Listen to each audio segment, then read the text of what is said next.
ರನ್ಯಾ ತಂದೆ ರಾಮಚಂದ್ರ ರಾವ್ ವಿಚಾರಣೆ ಸತತ 3.5 ಗಂಟೆ ಡ್ರಿಲ್. ಇಂದಾದ್ರೂ ಬಂಗಾರದ ಬೆಡಗಿ ಬೆನ್ನಿಗೆ ನಿಂತವರ ಹೆಸರು ಹೇಳ್ತಾರಾ ಯತ್ನಾಳ್?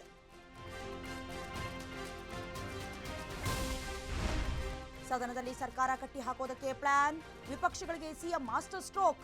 ಕಾನೂನು ಸುವ್ಯವಸ್ಥೆ ವಿಚಾರವಾಗಿ ಅಂಕಿಅಂಶ ಸಮೇತ ಕೌಂಟರ್. ಕಾಂಗ್ರೆಸ್ನಲ್ಲಿ ಮತ್ತೆ ದಲಿತ ಸಿಎಂ ಕೂಗು. ರಾಜ್ಯ ರಾಜಕಾರಣದಲ್ಲಿ ಖರ್ಗೆ ಆಕ್ಟಿವ್. ಸಿದ್ದು ಡಿಕೆ ಬಣದ ಸಂಘರ್ಷದ ಲಾಭ ಪಡಿತಾರಾ ಎಐಸಿಸಿ ಅಧ್ಯಕ್ಷರು?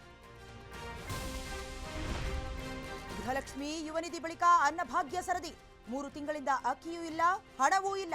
ಬೆಂಗಳೂರಿನ ಬಹುತೇಕ ರೇಷನ್ ಅಂಗಡಿಗಳು ಬಂದ್. ಮಕ್ಕಳ ಜವಾಬ್ದಾರಿ ಮರೆತ್ರ ಪೋಷಕರು. ಆಧುನಿಕತೆಯ ಹೆಸರಲ್ಲಿ ಹಾದಿ ತಪ್ಪಿದೆಯಾ ಬಾಲಿಯರು? ರಾಜ್ಯದಲ್ಲಿ ಹೆಚ್ಚಾಗ್ತಿದೆ ಬಾಲ ಗರ್ಭಿಣಿಯರ ಪ್ರಕರಣಗಳು.